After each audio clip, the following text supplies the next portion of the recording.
You know what's strange? Millions of people wake up every morning, go to jobs they don't enjoy, spend most of their energy surviving the week, and still believe they're doing well because the number on their paycheck looks decent. But what if that number is one of the biggest illusions in modern life? Think about this. It's Friday night. You just finished another brutal work week. Your eyes burn from staring at screens all day. Your brain feels like wet cement. You get in your car, sit in traffic, and the last thing you want to do is cook, think, or even exist for a couple of hours. So you do what almost everyone does. You open a delivery app. You order comfort, maybe pizza, maybe Thai food, maybe burgers and fries and dessert because it's been a long week. $40 becomes $60 after fees and tips. Then you get home, throw yourself onto the couch, pour a drink, and binge watch a show you barely even enjoy just to shut your brain off for a while. And the entire time, there's a voice in your head saying, I earned this. But did you? Or did your job quietly engineer the exhaustion that made you spend that money in the first place? That's the part nobody talks about. People think their salary tells the full story. It doesn't. Not even close, because your paycheck is revenue, not profit. And in business, confusing revenue with profit is how companies collapse. Imagine a bakery that sells $1 million worth of bread every year. Sounds successful, right? But if that bakery spends $1 million on rent, flour, payroll, electricity, and equipment, then the business made nothing. Zero. Yet somehow, when it comes to our own lives, we ignore expenses completely. Someone says, I make $80,000 a year, and everyone nods like they're successful. But nobody asks the important question. How much of that money actually survives? Because jobs are expensive, extremely expensive. First, there are the obvious costs: taxes, gas, insurance, parking, train tickets, office clothes, lunches, coffee, haircuts, work shoes, dry cleaning. Then come the invisible costs. The convenience spending because you're too tired to cook, the subscriptions you use to mentally escape, the random online shopping at midnight after stressful days, the expensive vacations that exist purely to help you recover from burnout, the therapy, the alcohol, the emotional spending, the I deserve this purchases that only exist because your job drained you in the first place. Now imagine someone named Alex. Alex makes $35 an hour. Sounds amazing, respectable, the kind of income people dream about. But after taxes, that number shrinks fast. Then add commuting costs, add takeout food, add work clothes, add stress spending. Add all the tiny leaks draining money every single week. Suddenly, Alex isn't really keeping much at all. And that's before we even talk about time.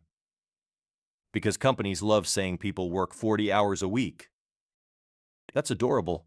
What about waking up early to prepare for work? What about the commute? What about answering emails after dinner? What about thinking about work while trying to fall asleep?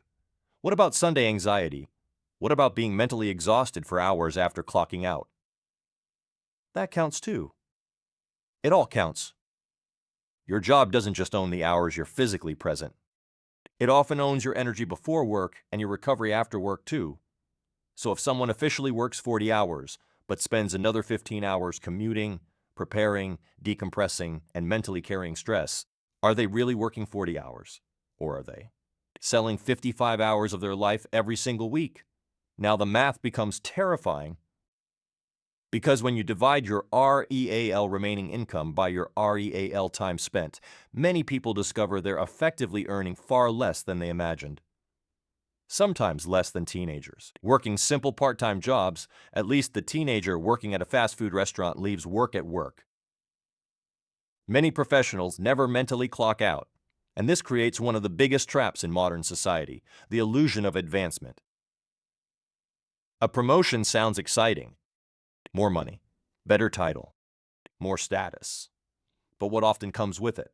Longer hours, more pressure, more stress, more responsibilities, more emotional exhaustion, more spending to cope with all of it. So while your salary increases, your actual quality of life quietly decreases.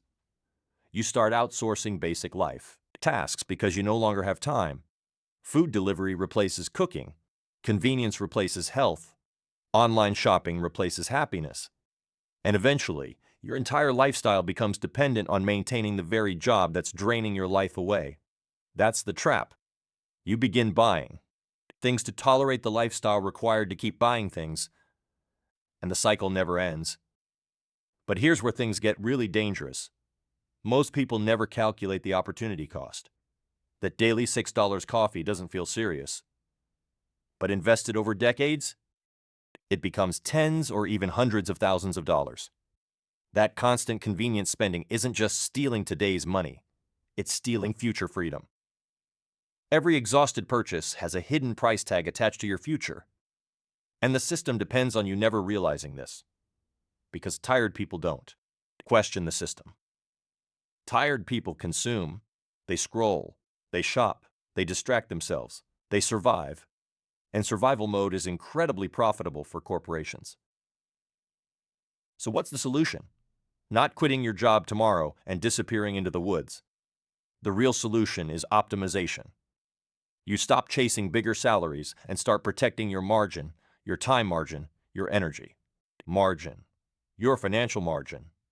Maybe working remotely 2 days a week saves you 10 hours and hundreds of dollars every month. That's a raise. Maybe meal prepping saves you from spending hundreds on takeout. That's a raise. Maybe living below your means buys you peace of mind and freedom. That's a raise, too. Because true wealth isn't measured by how much money flows through your bank account. It's measured by how much of your life actually belongs to you. A person earning $50,000 with peace, free time, low stress, and financial control may be far wealthier than someone making $150,000 while drowning in anxiety and exhaustion. That's why you need to start thinking like a business owner. Smart businesses don't only increase revenue, they protect profit margins relentlessly. And your life is a business. Your energy is inventory. Your time is capital. Your attention is currency. And if you waste all three chasing status symbols that don't truly make you happy, you'll wake up one day rich on paper, but bankrupt in life. So this weekend, sit down and audit your reality, calculate how much your job actually costs you, calculate how many hours it truly consumes, and then ask yourself one brutally honest question. Is the life I'm building actually worth the price I'm paying for it? Because at the end of the day, money can be replaced. Time can't. And the people who win in life are not always the ones earning the most. They're the ones who learn how to stop selling their lives too cheaply. If this video made you rethink the way you see work, money, and freedom, subscribe to the channel and share it with someone who needs to hear this.